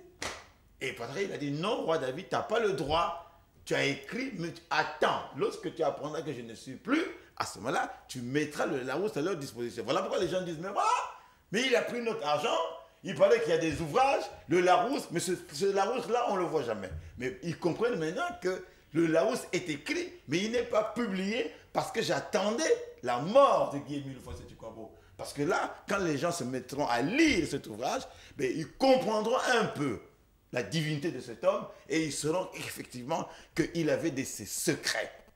Mais moi, il me les a donnés. Mais je n'ai jamais dit ça aux gens. Vous avez un message là où Guy-Émile vous parle de, à part ce message que nous venons d'écouter, là où il vous parle de garder secret certaines confidences. Oui, j'en ai, mais ici, peut-être je peux pas les dire parce que... Non, je ne vous demande pas de nous dire, de nous confier ces confidences. Oui. Juste écouter la voix du maître là où il vous dit non, mais ça là, ce que je t'ai dit par exemple, comme cet extrait. La cassette ne commence pas là et ne s'arrête pas là où nous l'avions écouté. Ça veut dire qu'il y a un avant et un après, hein, l'après-propos, les propos que nous venons d'écouter. Mais les preuves de ce que vous avancez, que le maître vous disait certaines choses et vous demandez de les garder jusqu'à attendre qu'il soit parti de cette terre. Mais oui, mais c'est ce que vous venez d'écouter là. C'est ce qu'il a dit là. Ça, il y a encore une autre... Oui, il y en a encore, mais là, je ne les ai pas amenés parce que, bon, pour moi, j'estimais que... Mais ça, c'est déjà pertinent. Ouais. C'est déjà pertinent parce qu'il dit que ne le dis pas maintenant parce que sinon, les gens vont s'attaquer à moi comme ils l'ont fait pour le Christ. Bon, mais je voulais peut-être ajouter par rapport à cela, cette histoire l'après-Émile quand même. Mais enfin, dites-moi, monsieur le journaliste, et ça, je voudrais vraiment qu'on règle ce problème-là. Il faudrait peut-être en finir avec ceux qui pensent que ce type-là, c'est un coureur de jupons, c'est n'importe qui. Mais posez-leur la question, mais quel est ce Dieu-là qui est omniscient? Parce qu'Émile dit, roi David, je contrôle le monde entier. Si j'arrive à contrôler le monde entier, mais je sais ce qui se passe dans mon œuvre et je connais tout le monde. Mais pourquoi lui, Émile, n'a pas dit, non, écoutez, ce Lévin Zengi là, c'est n'importe qui, je ne peux pas lui confier tout ça à une seule personne, l'un de roi David, prédicateur général, le célèbre des célèbres, dit-on. Mais je n'ai pas dit que je suis Dieu, parce que le célèbre des célèbres, c'est un attribut divin et on en trouve dans les acclamations. Mais c'est une façon de dire, il est quand même extraordinaire. En plus, professeur double-double, je n'ai pas encore expliqué ce que ça veut dire. Professeur double-double. Et tous les titres que vous connaissez. Ça, c'est des titres que vous vous appropriez certainement. Ah non, non, non, c'est lui qui dit s'il y a un professeur. extrait, on écoute. Mais il en parle souvent, professeur double-double. Moi, je n'ai jamais écouté. Ah bon, mais... Les Ponténégrins qui sont là devant leur petit écran n'ont jamais écouté. Parce que professeur double-double, ça veut dire deux choses. Je ne suis pas seulement le professeur dans le sens où j'enseigne la littérature aux gens, mais je suis aussi le professeur dans la matière de la doctrine sétiguabienne. Alors, monsieur Lévin Zengi, revenons sur la mort de Guy-Émile Houphouët-Séthiouabo. Guy-Émile Houphouët-Séthiouabo part-il de sa mort de façon claire? Oui, très clair même, très clair. Et quelque part, il dit, mais c'est parce que, bon, nous sommes... Il dit, lorsque les gens auront lu les testaments, lorsqu'ils auront tout étudié, s'ils se mettent à lire du début à la fin, ils ne se poseront plus la question de savoir, il est parti, mais qu'est-ce qu'il a laissé? Qu'est-ce qu'il nous a dit? Il dit, tout est dedans. Tout est dedans. Mais ça encore, c'est des preuves pour dire qu'il me parlait bien de sa mort. Et il avait dit qu'il avait deux façons de quitter ce monde-là, ou bien par enlèvement, ou bien en passant par la mort physique. Ça, c'est clair. Et il dit même ceci, qu'il n'y aura pas de deuil avec Émile. Parce que moi, je suis l'homme de tout le monde, les catholiques, les protestants, les savants, qui veulent bien venir visiter mon corps pour qu'ils sachent qui a fait que l'OPH soit venu sur Terre, ils pourront le faire. On va s'arrêter là. Guy Florence Houphouët, Oui. votre père, vous a-t-il parlé de sa mort? Exactement. Ici, je pourrais même paraphraser le prédicateur général adjoint. Ça, c'est toujours ses écrits à lui. Vous pourrez, après... Donnez, je vais regarder. Vous allez lire? Oui, je vais allez-y. lire. Après cette vie, c'est-à-dire que, comme je te l'avais déjà dit auparavant, que si une fois Dieu m'appelle, si je pouvais me faire voir physiquement, c'est-à-dire que si Dieu ne me cache pas, c'est-à-dire que si Dieu ne m'amène pas vivant, si Dieu décide autrement que le jour de mon départ de cette terre, Dieu décidera que mon corps soit vu de tout le monde. Voilà. Il dit que Dieu décidera que son corps soit vu de tout le monde. De tout le monde. Ça, ce sont ses volontés à lui. Ses volontés. Et ça, c'est son écriture. Exactement. Vous attestez que c'est son exactement. écriture. Le public ou bien les lousolifiés qui connaissent bien son écriture peuvent regarder. Quelque part, on nous a montré un extrait de testament. Moi, je sais que le testament, c'est quand quelqu'un est appelé à mourir. Je trouve quand même incohérent que là-bas, qu'on nous ait brandi ce papier pour nous dire voici le testament de Guy-Émile. Il dit que ses enfants n'ont pas le droit de s'y mettre ou de s'immiscer dans la gestion de l'ouzolo. On parle de testament et on fait valoir ce papier, mais on dit quand même qu'Émile ne peut pas mourir. À mon avis, c'est une tromperie. À mon avis, c'est même de l'irresponsabilité. C'est même de l'impolitesse vis-à-vis de ceux qui vous écoutent. Parce que quand vous brandissez un testament, document qu'on appelle testament, ça veut dire que vous acceptez la mortalité du propriétaire de ce papier. Exactement. Et quand vous le brandissez pour faire valoir un argument, ça veut dire que vous connaissez ou que vous savez que ce testament a bel et bien sa place parce que le monsieur est appelé ou soit le monsieur est déjà mort. Et qu'après vous nous dites, juste après vous rangez le papier dans votre sacoche et puis que vous nous dites non, ben, le monsieur ne peut pas mourir. À mon avis, c'est de l'impolitesse. Et sur ça fait débat, nous vilipendons ceux qui... Non, nous ne vilipendons pas.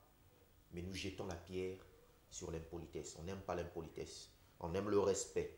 Et quand on dit quelque chose, mieux vaut être respectueux vis-à-vis de soi-même et vis-à-vis de ceux qui vous écoutent. Voilà pourquoi sur Ça fait débat, on exige les supports. Monsieur Lévi Zengi. Monsieur le journaliste. Top chrono, vous avez 15 minutes pour nous démontrer en quoi la mort de Guy-Émile Houphouët-Sétikwabo est-elle importante pour la vie spirituelle de l'association de Zolo Amour et de ses membres. Merci beaucoup.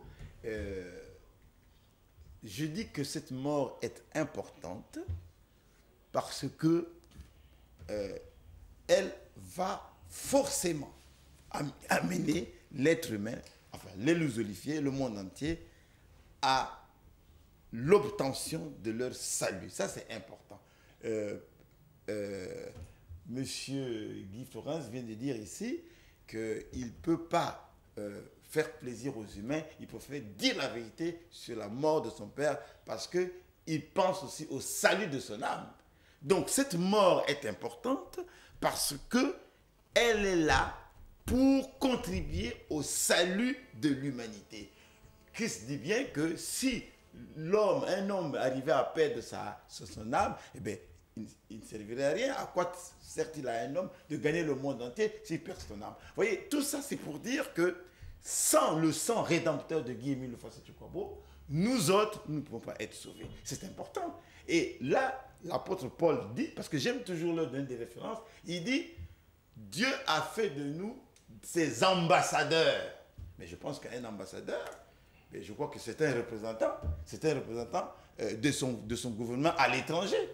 Or, nous sommes les ambassadeurs dans le sens que nous devons amener les gens à accepter, à comprendre l'importance de cette mort-là. Il y a des gens qui disent que... Mais Guy-Émile nous dit que s'il meurt maintenant, à l'instant T, Dieu lui donne un nouveau corps.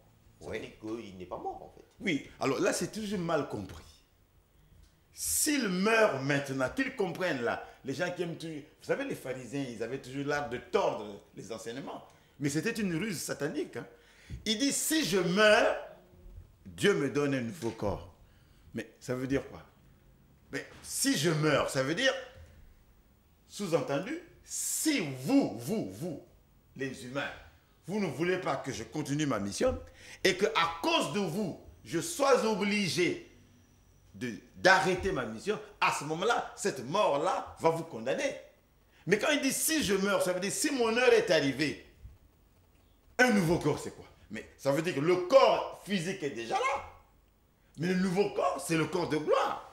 Il y a quand même une nuance. Oui. Il ne dit pas que si je meurs, je veux me réveiller. Ah non. Il dit on me donne un nouveau corps. Voilà. Ça veut dire que le corps qui est mort là, il est là. Il est là. On peut le palper.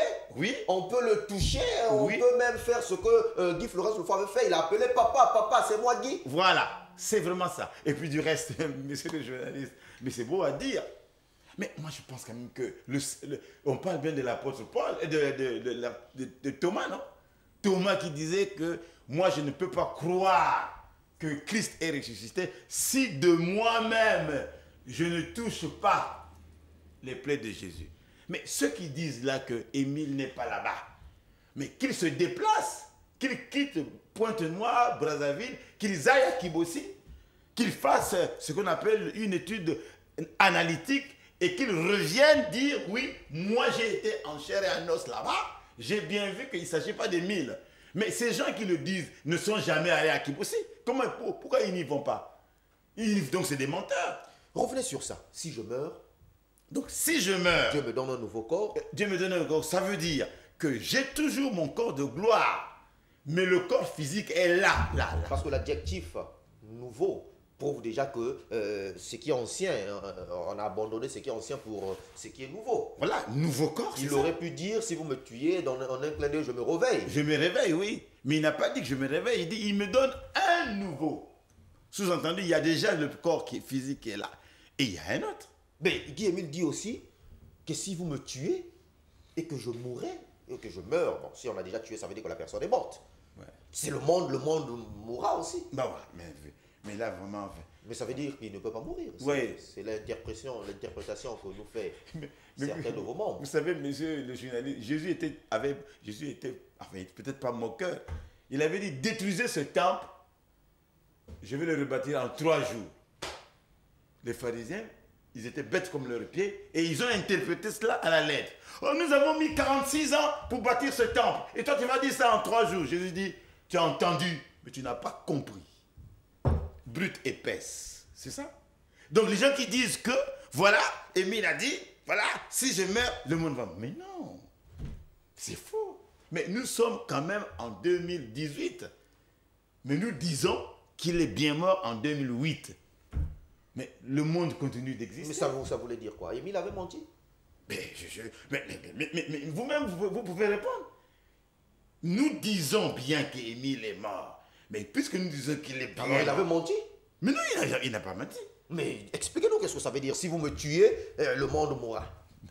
Ça veut dire tout simplement qu'ils avaient autre chose. Parce que si on dit qu'Émile est mort, on va dire, mais alors puisqu'il est mort, et les sacrifices vont où? Ils ne peuvent pas accepter ça. Donc ils continuent de dire qu'Émile est vivant. Parce que s'il est vivant, les postes qu'ils ont, ils vont les garder. Parce qu'Émile dit qu'une fois parti, il n'y a plus de fondé de pouvoir, il n'y a plus de délégué permanent, il n'y a plus rien.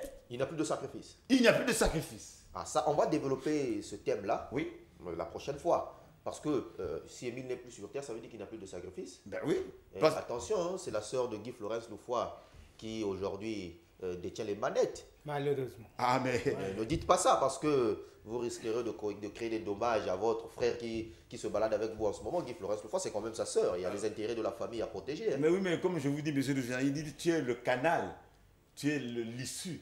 Quand je te dis, tu transmets. Guy Florence Loufoy, il faut faire volte-face là. Et là, il veut attaquer les intérêts de la famille. J'espère que vous vous retrouvez vous aussi, c'est quand même votre sœur. Je disais tantôt, monsieur le journaliste, que c'est bon, peut-être pas des injures aujourd'hui, parce que nous ne sommes pas venus là pour injurier. Je dis que ils sont en train de garder ces intérêts parce qu'ils ne connaissent pas la valeur de leur père. Ah ça. D'abord en tant que père, je et me disais ensuite en tant que Dieu. Moi, je me disais qu'on disait cela, j'allais vous pousser à la séparation, à la scission. Non, loin de là, parce qu'ils ne connaissent pas la valeur de leur âme. Alors, revenons Lévi Zémi. Oui. Revenons. Guy-Émile Loufoy-Sétukwabo dit qu'il est établi sur terre pour régner éternellement. Ça veut dire qu'il ne connaîtra pas la mort. Vous nous dites qu'il est mort. Mais oui, mais c'est ça. C'est vraiment clair. Mais si je suis établi sur terre, le mot terre est là. Donc la terre, et puis régner éternellement, c'est deux choses différentes. Mais je ne comprends pas comment il ne peut pas comprendre ça, c'est clair. Mais établi sur terre, ça veut dire que, établi par qui? Par Dieu. Mais quand on est établi, ça veut dire qu'on est sur terre pour faire le travail de Dieu. Mais on ne va pas rester éternellement ici. Parce que si on restait éternellement sur terre, mais pourquoi parler encore du paradis? Pourquoi parler encore de la récompense céleste? Il est établi sur terre en tant qu'homme, appelé à mourir, mais il règne éternellement dans le sens que, en tant qu'esprit, Dieu ne peut pas mourir. On n'a pas besoin d'être à l'école, je ne sais pas moi, au lycée pour comprendre ça. Donc c'est des gens qui tordent l'enseignement à leur profit. C'était comme les pharisiens, ils avaient toujours cette malice-là pour déformer la parole de Dieu à leur avantage. Donc c'est faux de dire que, parce qu'il a dit cette vérité divine, qu'Émile ne peut pas mourir. Non, établi sur terre, T-E-2-R-E, ça veut dire qu'il va exercer son ministère terrestre comme nous le savons, mais une fois le ministère terminé, il le poursuit dans notre monde. Comme Jésus, puisqu'on peut faire une analogie, Jésus dit, le Père est plus grand que moi. C'est écrit dans la Bible. Le Père est plus grand que moi. Mais à bien voir, c'est comme s'il se contredisait, puisque il est Dieu le Père, il est Dieu le Fils, il est Dieu le Saint-Esprit. Mais comment il peut encore dire que le Père est plus grand? Mais parce que Jésus, à partir du moment où il avait revêtu ce corps, sur le plan terrestre, il était quand même inférieur à son Père, pour l'instant. Mais lorsque le Christ meurt et qu'il monte dans les cieux, on dit il est assis à la droite du Père. Donc il retrouve son titre de Père, Fils et Esprit. Mais quand il était sur terre, il avait le droit de dire le Père est plus grand que moi, puisque limité par son corps physique quand même, par rapport à la divinité. C'est ça que ça veut dire. Mais quand il dit la même chose, moi je suis sur terre ici, mais je ne suis pas, c'est vrai que je me fatigue et tout, mais il ne peut pas dire qu'il va rester éternellement sur terre. Lévi Nzengi, Guy-Émile est né, Il a eu 2 ans, il a eu 3 ans, il a eu 7 ans, il a eu 30 ans, il a eu 60 ans. On a vu Guy-Émile subir, je ne sais pas, les efforts de la nature. Parce qu'on a vu Guy-Émile vieillir. À mon avis, je suis d'accord avec Pythagore de Samos pour dire que tout naît, se développe et meurt. Mais si Guy-Émile Houphouët-Boigny est né, il s'est développé, c'est normal qu'il meure. Ça, je suis dans la philosophie. Spirituellement, c'est... Oui, mais je peux aussi vous dire, mais je crois que c'est biblique aussi. Parce que le livre des Proverbes, ceux qui lisent bien, Dieu dit bien que dès que l'homme est né, il commence déjà sa marche vers la tombe. Donc la naissance, c'est le début même de cette marche vers la mort.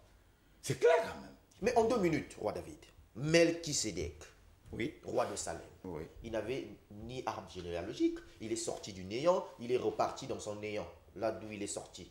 Il était Dieu. Oui. Mais Guy-Émile est Dieu. Oui.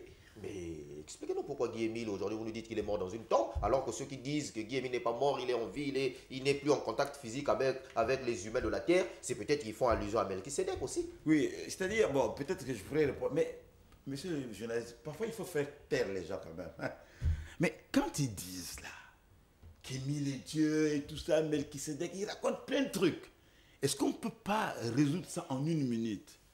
Mais quel est ce Dieu-là d'amour qu'on appelle Guy-Émile Houphouët-Boigny, qui voit ses enfants en train de se battre, de se disputer, ils sont pas, est-ce qu'il est vivant, est-ce qu'il est mort? Mais eux, les enfants, là, disent qu'Émile est vivant, il est vivant, il est vivant. Et à cause de cela, Louzolo est déchiré.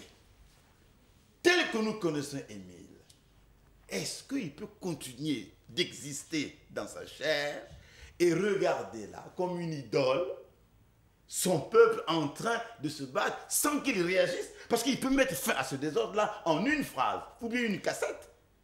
Écoutez, dites au roi David là, qu'il est en train de d'égarer le peuple de Dieu. Dites à Guy là que c'est des fantasmes. Moi, je suis vivant. Pac, pac, pac, pac, pac, terminé. Mais pourquoi ceux-là là, qui disent qu'Émile est vivant ne peuvent pas lui envoyer un courrier pour dire « Mais grand maître, nous sommes attaqués ici ». C'est quand même ton enseignement, c'est quand même ta vie. Vous êtes professeur en littérature, un doctorat en littérature, ce qui n'est pas n'importe quoi. Moi, on me dit que je m'exprime bien, je n'ai même pas l'ombre d'un doctorat. Combien de fois un docteur en littérature? Expliquez-moi cette phrase. Quand quelqu'un dit Guy-Émile Houphouët-Boigny n'est plus en contact physique avec qui que ce soit sur cette terre, qu'est-ce que ça veut dire en réalité? C'est peut-être une métaphore, une figure de style que j'ai du mal à comprendre certainement. Alors la phrase dit, s'il vous plaît, Guy-Émile Houphouët-Boigny n'est plus en contact physique avec qui que ce soit sur cette terre. Mais donc ça veut dire qu'il était d'abord en contact physique. Oui. Il était. Mais il n'est plus. Mais comment? S'il n'est plus en contact physique, ça veut dire que sur le plan terrestre, il est mort. Puisqu'il n'est plus en contact physique.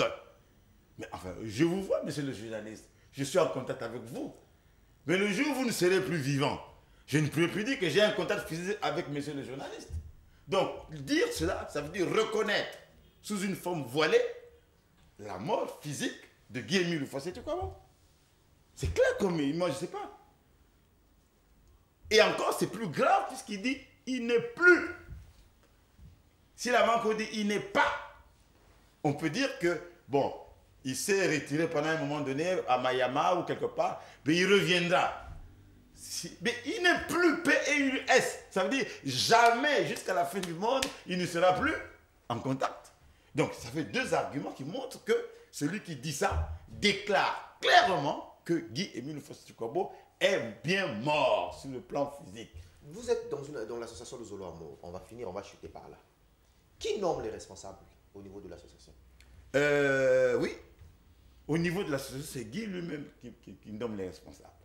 Le peuple peut nommer un responsable? Bon, j'allais peut-être vous le dire, mais je vous mets la puce à l'oreille. Hein, parce que ça va comment intriguer les gens. Le peuple ne peut pas nommer. Mais enfin, mais c'est pas dans le statut. J'ai eu la chance de parcourir vos statuts. Quelque part, il est écrit noir sur blanc. Le pouvoir de nomination et de destitution incombe exclusivement au président fondateur. Voilà. Noir sur blanc. Exactement. Bon, maintenant, si moi, par exemple, je me dis, je n'attends plus le président fondateur, je me fais nommer par le peuple, je deviens celui qui doit prendre les courriers. Mais c'est la dictature, ça. Est-ce une façon d'accepter la mort de Guy-Émile Houphouët Sétikwabo? Non, mais ça, c'est de l'insurrection. C'est quoi? Ça n'a jamais existé. Parce que hier, en me promenant, on m'a brandi un journal, là. Bon, on m'a brandi. Et puis, en lisant comme ça, aux heures perdues, hein, j'ai vu là, on parle de la section de Paris, etc. Et puis, quelque part, on dit, ils auraient, je crois, monsieur, enfin, excuse-moi, je cite son nom parce que c'est ce que j'ai vu, Mikungi Lundu Charles, qui serait le président du Congo et du monde entier. Mais moi, je ne sais pas. Mais une telle fonction, elle est si importante qu'elle serait corroborée par une note circulaire. On va s'arrêter là. Nous sommes arrivés au terme de notre émission. Ici, sur Ça fait débat, nous ne savons pas nous habiller. Hein, mon cher téléspectateur qui nous a fait le reproche. On ne connaît pas s'habiller, mais on ne connaît que faire parler les gens qui viennent avec les preuves. Donc ici, là, le débat n'est pas sur l'habillement, mais le débat est sur la mort de Guy-Émile Houphouët Sétikwabo, qui serait une illusion ou une réalité. Et ici, le débat n'est pas à savoir si nous sommes bêtes, idiots ou comment. Ici, le débat, c'est Guy-Émile Houphouët Sétikwabo est-il bien mort ou pas? Et pourquoi ceux qui acceptent, l'acceptent, pourquoi ceux qui refusent, refusent. Venez sur le plateau. Ce n'est pas la peine de nous faire des messages pour nous dire vous êtes mal habillés. On accepte, on est pour nous mal habillés. Mais venez sur ce plateau, vous qui êtes bien habillés, à la fois pour nous montrer votre habillement et à la fois pour défendre votre position. Ça fait débat pour ce matin, c'est donc terminé. C'était Chris Risté Simba qui a reçu le fils légitime et biologique de Guy-Émile Houphouët Sétikwabo, Guy Florence Loufoy, accompagné du prédicateur général adjoint, M. Levin Zengi. On se retrouve à la prochaine. D'ici là, portez-vous bien. Ça fait débat pour ce matin. C'est terminé. Bye yo.